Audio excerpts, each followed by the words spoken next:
తాకట్లో ఉన్న బంగారాన్ని విడిపించి ఆ రోజున మార్కెట్ ధర కట్టి మిగిలిన డబ్బును మీకు అందిస్తుంది కొమ్మూరి గోల్డ్.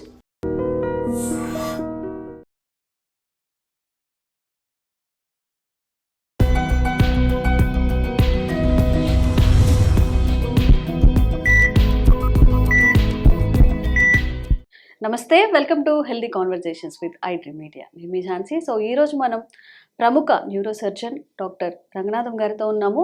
మరి ప్రోటీన్ ఫుడ్ అని కానీ లేకపోతే ఐరన్ రిచ్ ఫుడ్ అని కానీ దానివల్ల కలిగే లోపాలకి సంబంధించిన అవగాహన చాలా మందిలో ఉంది.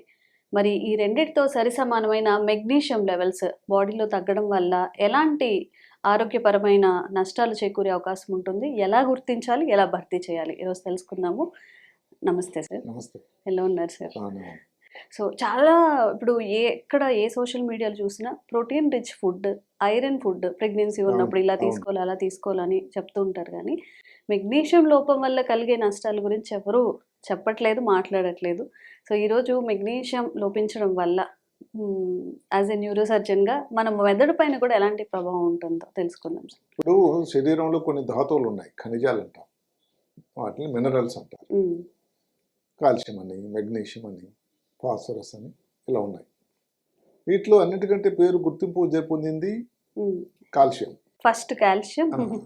ఎందుకో గానీ ఈ మెగ్నీషియం మీద అంత గుర్తింపు రాలా, చిన్న చూపు చూస్తున్నారు. అసలు అదేంటో తెలియని వాళ్ళు కూడా చాలా మంది ఉన్నారు. అంటే అసలు ఎందుకంటే ఇప్పుడు మనకి ఏదో మీరు ఒక డ్రైన్ టోటల్ గా అలసిపోయినట్టు అలసిపోతారు, ఫెటీగ్. కాఫీ తాగుతూనే ఉంటారు, అయినా తగ్గదు. అలసట ఎక్కువ ఉంది కానీ రాత్రి అంతా నిద్రపోయారు. ఇలాంటి లక్షణాలు కానీ ఏమైనా ఉన్నాయంటే మెగ్నీషియం కానీ లోపం ఏమైనా ఆలోచించాలి. అంటే ఫ్రీక్వెంట్ గా అలసిపోయినట్టుగా. ప్రాబ్లం వల్ల ఏమిటి అంటే దీని గురించి అవగాహన ఎంత ముఖ్యం అంటే మెగ్నీషియం అన్నది కామింగ్ స్విచ్, అంటే మెదడుని, నరాలని, కండరాలని కామింగ్ చేసేటువంటి గొప్ప ధాతువు అది. అదే కాకుండా ఎన్నో వాటికి శరీరంలో ఉండే ధాతువులు అన్నింటిలో కూడా అన్నిటికంటే వర్సటైల్, అంటే ఎన్నో ఉపయోగాలు ఇచ్చేసేటువంటి ఒక ఏకైక ధాతువు మెగ్నీషియం. ఇంకొకటి ఏమిటంటే దాన్ని కోఫాక్టర్ అంటారు. అంటే దగ్గర ఇది అందరూ గమనించాలి, 300 నుంచి 600 శరీరంలో జరిగే రాసాయనిక చర్యలకి ఇది ఒక చాలా ఉపయోగకరమైంది. అంటే దానికి తన వంతు తాలూకా ఇది సలహాలు ఇస్తూ ఉంటుంది, గుర్తింపు కూడా ఇస్తూ ఉంటుంది. అంటే అలాంటి గొప్ప ఇదన్నమాట. ఎందువరకు అంటే ఎవరో దాన్ని ఎనర్జీ, శరీరంలో మనకు ఎనర్జీ రావాలి, శక్తి రావాలి, దానికోసం దీనిని మించినది అసలు లేదు. దీనికి ఇంకో పేరేమో తెలుసా? ఇప్పుడు శరీరం మనం ఒక సింఫనీ అనుకుంటాం. సింఫనీ అంటే మ్యూజిక్, అన్ని ఇన్స్ట్రుమెంట్లు కలిపి మేలు కలయిక అంటాం కదా, వాద్య గోష్ఠి. దానికి మాస్టర్ గాని ఉంటాడు. సింఫనీలో ఇంగ్లీష్ మీరు చూసుంటారు, జుబిన్ మెహతా అని. ఆయన పాడడం కూడా చేయడు, మిగతా వాళ్ళకి ఇన్స్ట్రక్షన్స్ ఇస్తూ ఉంటాడు. అలాంటి మాస్టర్ అట ఇది ఈ మెగ్నీషియం. అంటే ఇన్ని పేర్లు ఉన్నాయి ఒక్క ఈ మెగ్నీషియం, నమ్మండి. కామింగ్ స్విచ్ అని, మోస్ట్ వెర్స్టైల్ మినరల్ అని నుంచి కోఫాక్టర్ ఇన్నిటికో. ఇప్పుడు శరీరంలో మిగతా ఇబ్బందులు మనం చూసుకున్నట్టయితే కొన్ని ఒక పద్ధతి అయినట్టయితే ఏమిటది, ఎవరికో కండరాల నొప్పులు, స్పాజమ్స్ అసలు చాలా కామన్. ఇంతకుముందు కండరాలు నొప్పులు, మజిల్ స్పాజమ్స్ మీద ఒక వీడియో చేసాం, లక్షల మంది చూశారు. అంటే అంత కామన్ ప్రాబ్లం అది. అదే కాకుండా చేతుల్లో, కాళ్ళలో తిమ్మిరి, తలనొప్పి, ఏదో మనం మైగ్రేన్ లాంటిది వ్యాధి ఇబ్బంది కానీ, ఏదో యాంగ్జైటీ, తెలియని ఆవేదన, ఏది లేదు ఇబ్బంది, డిప్రెషన్ లాగా రావడం. అదే కాకుండా ఈ తెల్లారి లేవగానే విపరీత నిస్సత్వం, అసలు పనికి వెళ్ళాలని ఓపిక లేదు. ఈ కళ్ళు దగ్గర కళ్ళు ఇలా కొట్టుకోవటం. అంటే ఇలాంటి లక్షణాలు అనేవి ఏదన్నా ఉండేటట్టయితే బ్రెయిన్ ఫాగ్ ఒకటి, అంటే ఏదో జాగ్రత్త, ఏదో అన్ని తెలవడం కానీ గుర్తు లేదండి. ఆఫీసులో ముందు చాలా యాక్యురేట్ గా చేస్తున్న మనిషిని అంత చేయలేకపోతున్నా. ఇలాంటి లక్షణాలు కానీ ఉంటే తప్పకుండా మెగ్నీషియం లోపం అన్నది. ఇప్పుడు దీని కారణాలు ఏమిటి, మన బ్రెయిన్ లో దాని నరాల మీద దాని ప్రభావం మాట్లాడుకుందాం. చూస్తే ఇప్పుడు ముందు న్యూరో సర్జన్ దాని గురించి చెప్దాం. మెదడులో ఈ ఎనర్జీ, శరీరంలో ఉండే అన్ని అవయవాలకు అవసరమైన ఎనర్జీని ఇచ్చేటువంటి గొప్ప, అంటే ఇది ఒక బ్యాండ్ మాస్టర్. అంటే దానిలో ఎలా ఉంటుంది, ఒక ఏటీపీ అని ఉంటుంది, ఎడినోసిన్ ట్రైఫాస్ఫేట్. దానికి మనకి యాక్టివ్గా ఉండేటువంటి పదార్థాన్ని తయారు చేసేటువంటి మూలధనం. అదే కాకుండా నరాల మీద మోస్ట్ కామింగ్ ఎఫెక్ట్ అన్నమాట. ఏది మన నరాలు కండరాల మీద రిలాక్సింగ్గా ఉండే చేసేటువంటి ఒక ధాతువు ఇది. ఇప్పుడు కండరాలు అంటే ఇప్పుడు కండరాలు సంకోచం వ్యాకోచం రెండు జరుగుతాయి. దాంట్లో ఏదైనా తేడా వస్తేనే ఇందాక మనం చెప్పుకున్నటువంటి బదిలీ స్పాజమ్స్ కానీ లేకపోతే ఈ రెండోది ఇది కండరాల తాలూకు నొప్పులు అని అంటాం. మూడోది ఏమిటంటే మెదడులో జరిగేటువంటి ఎన్నో ప్రక్రియలకి న్యూరో ట్రాన్స్మిటర్ని రిలీజ్ అన్నది, అంటే మెదడులో కామం ఉంచడం కానీ నిద్రపుచ్చడం కానీ యాంగ్జైటీ తగ్గించడం కానీ వీటన్నిటికీ. ఉదాహరణకి గాబా అని ఉంటుంది, గామా అమైనో బ్యూట్రిక్ యాసిడ్. దాని ఏంటంటే కామింగ్, ఎట్టి పరిస్థితుల్లో కూడా ఇబ్బంది లేకుండా రిలాక్స్డ్గా ఉండేటువంటి మనస్తత్వం ఉండే ట్రాన్స్మిటర్ అది. అంటే ఒక రసాయనం మెదడులో తయారవుతుంది కదా, దానిని ఈ తయారు చేస్తుంది, దానికి ఉపయోగపడుతుంది మెగ్నీషియం. అలాగే కొన్ని డాపమైన్ ఉన్నాయి, సెరోటోనిన్ ఉంది, అంటే యాంగ్జైటీ తగ్గడానికి గాబరా తగ్గడానికి ఉపయోగపడేటువంటి ఒక రకమైనటువంటి ద్రావకాలు, వీటిని కూడా తయారు చేస్తుంది. అంతేకాకుండా ఎందుకండి ఇప్పుడు ఏదైతే ఇప్పుడు షుగర్ తాలూకా లెవెల్స్ కానీ మెటబాలిక్ ఫ్యాక్టర్, ఇన్సులిన్ తాలూకా మెటబాలిజం కానీ కంట్రోల్ చేస్తుంది. ఏదైతే డయాబెటీస్, 2 డయాబెటీస్, దాని సెకండ్ 2 డయాబెటీస్ అంటారు కదా, 1 టైప్ డయాబెటీస్ 2 టైప్ అని, ఆ 2 టైప్ డయాబెటీస్ రాకుండా ఉండడానికి ఉపయోగపడుతుందండి. ఇంకా మనం చెప్పుకుంటే అంటే సార్ ఇప్పుడు ప్రెగ్నెన్సీతో ఉన్నప్పుడు కూడా వాళ్ళు మెగ్నీషియం లెవెల్స్ ని కరెక్ట్ గా మెయింటైన్ చేయడం కూడా ఇంపార్టెంట్. పుట్టబోయే బిడ్డకు కూడా ఎలాంటి లోపం రాకుండా. ఇప్పుడు అదే కాకుండా ఇప్పుడు మనం చెప్తున్నాం ఇదేమిటి మైగ్రేన్ రాకుండా ఉండడానికి చాలా ఉపయోగం. అసలు చాలా మంది ఏమిటంటే మైగ్రేన్ వస్తుంది, మెగ్నీషియం చేస్తారు. మనం మెగ్నీషియం లెవెల్ పరీక్ష విధానం మాట్లాడుకుందాం, కొన్ని ఇప్పుడే చెప్పేద్దాం. పరీక్ష విధానం ఏంటంటే మిగతా వాటిలాగా 1 మిల్లీగ్రామ్ దొరుకుతుందండి ఇది. అందువల్ల టెస్టుల్లో ఉన్న నార్మల్ ఉన్నంత మాత్రాన అది నార్మల్ కాదు. అందరూ గమనించాల్సింది ఏంటంటే రక్తంలో దొరికేది మామూలు టెస్టులతో తెలిసేది 1%. మిగతా 99% కూడా కణాల లోపల ఉంటుంది. కాబట్టి మనం చేసినటువంటి టెస్టులు దానికి యాక్యురేట్ కావు. మన దానికి ఏవో ఆర్బీసీ టెస్ట్, ఎర్ర రక్త కణాల్లో ఉండేదాని టెస్ట్, అది చాలా పెద్ద కష్టం. లేకపోతే మెగ్నీషియం క్లియరెన్స్ టెస్ట్ అంటే మెగ్నీషియం ఉండిచ్చి దాని మూత్రంలో ఎంత వస్తుందని టెస్ట్. ఇవన్నీ కొంచెం వ్యయప్రయాసంతో కూడుకున్న టెస్టులు రొటీన్గా జరిగేవి కావు. అందువల్ల ఏమిటంటే ఈ లక్షణాలను బట్టే దీనికి వైద్యం చేయడం అనేది కరెక్ట్ అయిన పద్ధతి. ఇంకొక మాట చెప్పుకుంటే మైగ్రేన్ అయితే మనం చెప్పుకున్నాం, స్ట్రోక్ తగ్గించడానికి, దాని ఉధృతాన్ని తగ్గించడానికి, అంటే ఎన్ని ఎపిలెప్సీ ఎవరికైతే మూర్ఛవ్యాధి వచ్చేటువంటి అవకాశం ఉండేటట్టయితే వాళ్ళ మందులు పనితనం బాగా పని చేయడానికి ఉపయోగపడేటువంటి ఒక రకమైన ధాతువు. న్యూరో డీజనరేటివ్ డిజీజ్ అంటే ఇప్పుడు ఆల్జీమర్స్ డిజీజ్ ఉంది, పార్కిన్సన్ డిజీజ్ ఉంది, ఇలాంటివి రాకుండా కూడా ఉపయోగపడేటువంటి ఒక ముఖ్యమైనటువంటి మెదడు లోపల సృష్టికర్త ఒక అమర్చాడు బ్లడ్ బ్రెయిన్ బ్యారియర్. అంటే ఏమిటి, ఒక రకమైన తెలియని ఉండని ఒక అట్టగట్టు, గ్రేట్ వాల్ ఆఫ్ చైనా అనమాట. అంటే విష పదార్థాలను మెదడు లోపలికి వెళ్ళడం కూడా ఆపేస్తుందండి పోలీస్ మ్యాన్. దాని తాలూకా ఇంటెగ్రిటీ, దాని తాలూకా పనితనం చురుకుగా ఉండడానికి ఉపయోగపడేది మళ్ళీ మెగ్నీషియం. చూసారా? అదే కాకుండా స్ట్రెస్ మెగ్నీషియం లూప్ ఒకటి ఉందండి. అంటే మీరు ఎక్కువగానే స్ట్రెస్ అయిపోయారు, దానివల్ల మూత్రం వెళ్ళిపోతూ ఉంటుంది మెగ్నీషియం, దానివల్ల స్ట్రెస్ ఇది వస్తుంది. మళ్ళీ అది తక్కువైపోవడం వల్ల మళ్ళీ మీకు మళ్ళీ స్ట్రెస్ ఎక్కువ అవుతుంది. అదొక పెద్ద లూప్. అంటే దాన్ని బ్రేక్ చేయాలి, ఎక్కడన్నా స్ట్రెస్ అనేది తగ్గించాలి. ఇప్పుడు కారణాలు కానీ డాక్టర్ గారు ఎందుకు ఈ కారణాలు వస్తున్నాయంటే మనం ఉండే మన జీవన సరళి, మన జీవన విధానం, మనం తీసుకునేటువంటి భోజనం, దీంట్లో హ్యాబిట్స్ కూడా చాలా కారణం.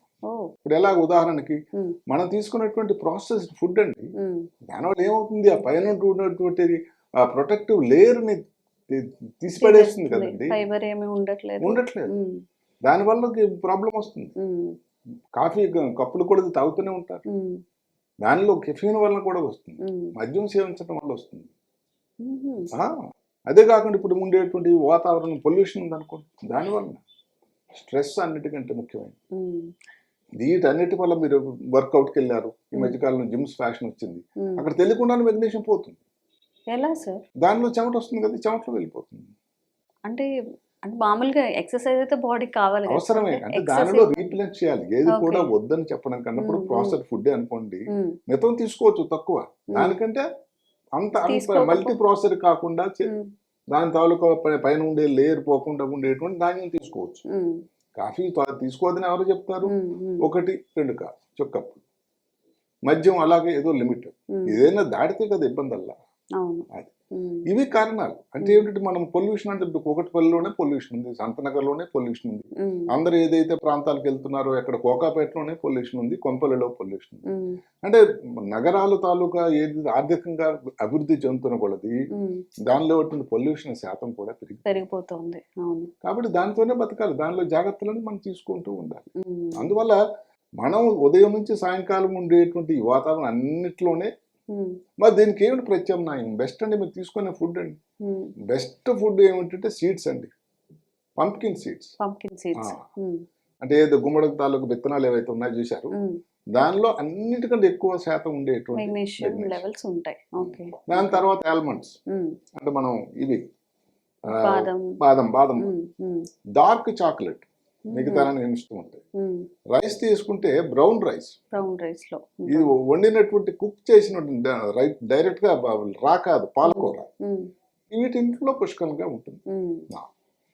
మెయిన్ గా ఏమిటంటే ఇప్పుడు మీరు ఇవన్నీ విన్న తర్వాత డాక్టర్ గారు మరి ఏమిటి దానికి పద్ధతి అని అంటే సింపుల్ అండి, చిన్న చిన్న మార్పులు. ఏమిటా మార్పులు? బ్రౌన్ రైస్ నుంచి వైట్ రైస్ నుంచి బ్రౌన్ రైస్ కి వెళ్ళండి. సింగిల్ పాలిష్డ్ అయినా తినాలి, మొత్తం పాలిష్ చేసిన రైస్ కాకుండా. రెండోది ఈ చిప్స్ వదిలేయండి, నట్స్ తీసుకోండి. ఆల్టర్నేట్ అంతే, చిన్న మార్పిడి. కాఫీ నంబర్ ఆఫ్ కప్స్ తగ్గించండి.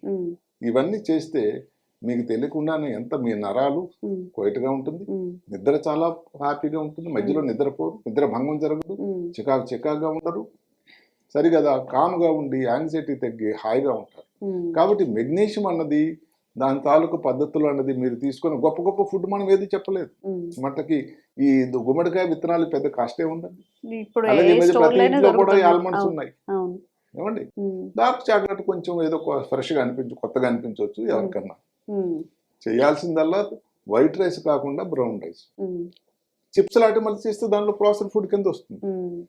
దాని మీద కూడా ఒకసారి మనం వీడియో చేసాం. అట్లా ఈ చిన్న చిన్న మార్పులు చేసినట్టయితే హాయిగా జగన్ జరుగుతూ ఉంటుంది. మెగ్నీషియం దానికోసం లెక్కలు ఎస్టిమేషన్ అన్నది దానికన్నా ఇప్పుడు ఎవరికైనా సప్లిమెంటేషన్ అనుకోండి, దానికి కొన్ని పద్ధతులు ఉన్నాయి. మెగ్నీషియం క్లోరైట్ అని, లేకపోతే మెగ్నీషియం గ్లైసేట్ అని ఉంది. అలాగే దానికి అవైలబుల్ ఉన్నాయి రెడీమేడ్, కానీ ఇప్పుడు కూడా న్యాచురల్ ఫుడ్సే కరెక్ట్. అంటే ఇది కూడా వీడియో చూసేసి అంటే వాళ్ళ ఇష్టం వచ్చినట్టుగా ఇంటేక్ తీసుకోకుండా ఒక డాక్టర్ని సంప్రదించి తీసుకోవాలి. అది కూడా చెప్తున్నాను.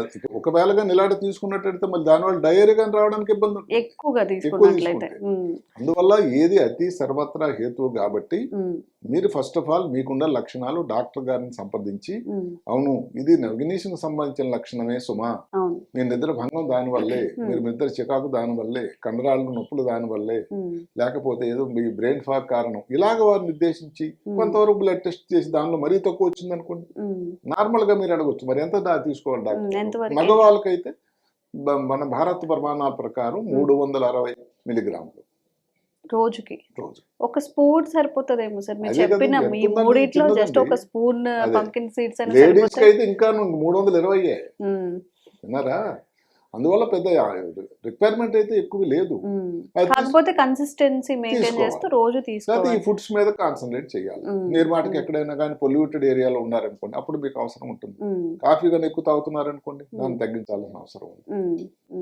మద్యం సేవించడం మీకు అలవాటు ఉంది అనుకోండి, దాన్ని కూడా తగ్గించాలి. స్ట్రెస్ అన్న జీవితంలో ఒక భాగం అయిపోయింది, ఆ పర్సంటేజ్ తగ్గించాలి. ప్రాసెస్డ్ ఫుడ్ ఇందా మనం చెప్పుకున్నట్టు మళ్ళీ చెప్తున్నాం, దానివల్ల రుచి మాట ఎవరికి కానీ దానిలో వచ్చిన ఇబ్బందులు చాలా ఉన్నాయి. కాబట్టి అది కూడా శాతం తగ్గించండి. నాకు చెప్పినట్టుగానే శుభ్రంగా నట్స్ తినండి, ఆల్మండ్స్ తినండి, బాదం తినండి, చిప్స్ వదిలేయండి, అంతే కదా, పెద్ద తేడా ఏం లేదు. బ్రౌన్ రైస్ తీసుకోండి, వైట్ రైస్ వద్దండి, కాఫీ తగ్గించండి, హ్యాపీగా ఉండండి. మన జీవన శైలితో పాటుగా ఆహార శైలిలో వచ్చిన మార్పులు కూడా మనలో డెఫిషియన్స్ అనేవి పెరిగిపోవడానికి చాలా కారణమవుతున్నాయి. కాబట్టి మెగ్నీషియం లెవెల్స్ ఎవరైతే తక్కువగా ఉన్నాయన్నారో తప్పకుండా డాక్టర్ని సంప్రదించి మాత్రమే సార్ చెప్పిన విషయాలు కూడా దృష్టిలో పాటించాల్సిందిగా రిక్వెస్ట్ చేస్తున్నాము. మనం యూట్యూబ్ ద్వారా ఏంటంటే కొంత సమాచారాన్ని అందజేస్తున్నాం, అవును, దాన్ని అవతల వ్యక్తులు ఎలా అన్వయించుకుంటారు అన్నది కూడా దాన్ని బట్టి ఆధారపడి. అవును. Thank you, sir. Namaskar. And for more videos, please subscribe to iDream. Please subscribe to iDream. Please subscribe iDream. And please subscribe to iDream. For more videos, subscribe to iDream. please like, share and subscribe to the channel. Congratulations, iDream. Subscribe to iDream. subscribe to iDream. So subscribe to iDream Media. iDream team అందరికి huge congratulations. Please subscribe iDream Media. Please subscribe to iDream. Subscribe iDream. Please subscribe to iDream. iDream అంటే నా కళల channel subscribe చేసుకున్న నోరు తిరుగుతలేదు, మీరైతే గంట గుర్తు కొట్టండి. For more such videos, please subscribe to iDream.